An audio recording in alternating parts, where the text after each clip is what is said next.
নবম গ্রেড বাস্তবায়ন সহ 4 দফা দাবিতে গাইবান্ধা সরকারি উচ্চ বিদ্যালয়ের শিক্ষকরা কিন্তু কর্মবিরতি পালন করছেন। সকালে বার্ষিক পরীক্ষার প্রথম পরীক্ষা অনুষ্ঠিত হবার কথা থাকলেও দেখছি যে বিদ্যালয়গুলোতে শিক্ষার্থী তারা এসেছেন এবং পরীক্ষা দেওয়ার জন্য আসলেও কিন্তু পরীক্ষা বর্জন এবং কর্মবিরতির খবর শুনে কিন্তু তারা ফেরত গেছেন। শিক্ষার্থীরা যেটি বলছেন যে তাদের বার্ষিক পরীক্ষার প্রথম পরীক্ষা আজকে ছিল, কিন্তু এসে শিক্ষকরা কর্মবিরতিতে থাকায় তারা পরীক্ষা দিতে পারেননি।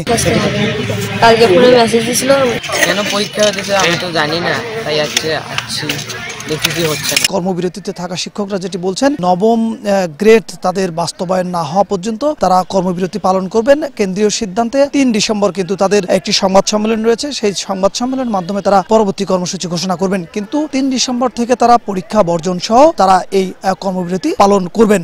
শিক্ষকরা যেটি বলছেন যে তারা দীর্ঘদিন থেকে বিভিন্ন দাবি দাবা দিয়ে আসছিলেন এবং সেটি তাদের শুধু আশ্বাস মিলছিল, কিন্তু তাদের সেই আশ্বাসের পরিপূর্ণ বাস্তবায়ন না হয় তাদের যে 4 দফা দাবি পরবর্তীতে সেই 4 দফা দাবি কিন্তু দিয়েছেন, সেই 4 দফা দাবি বাস্তবায়ন না হয় তারা আজকে পরীক্ষা বর্জন করেছেন। পদ নবম গ্রেড হওয়ার কথা প্রথম থেকেই, কিন্তু দুঃখের বিষয় এ পর্যন্ত এটাও বাস্তবায়ন হচ্ছে না, আমাদের পদোন্নতি হচ্ছে না। 15 থেকে 20 বছর ধরে আমরা চাকরি করে যাচ্ছি।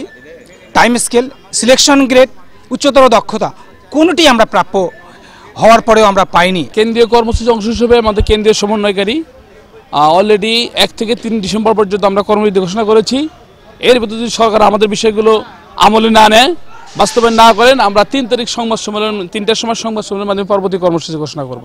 আমাদের যে দৈন্যতা, আমাদের শিক্ষকদের মধ্যে যে হতাশা, এই হতাশা যাতে কাটিয়ে ওঠে। আমরা সকাল থেকে কিন্তু গাইবান্ধার বিভিন্ন সরকারি উচ্চ বিদ্যালয়গুলোতে দেখেছি শিক্ষার্থীরা যথানিয়মে তাদের পরীক্ষার সময় কিন্তু এসেছিলেন, কিন্তু পরীক্ষা না দিয়ে ফেরত গেছেন এবং শিক্ষকরা তাদের স্ব কর্মস্থলে এসেছেন, কিন্তু তারা কোনো কর্মে যাননি কিংবা পরীক্ষার যে নির্ধারিত ডিউটি সেটি করেননি। এই ছিল গাইবান্ধার সরকারি উচ্চ বালক বিদ্যালয় এবং সরকারি উচ্চ বালিকা বিদ্যালয় সহ সরকারি স্কুলগুলোতে কর্মবিরতির সর্বশেষ খবর।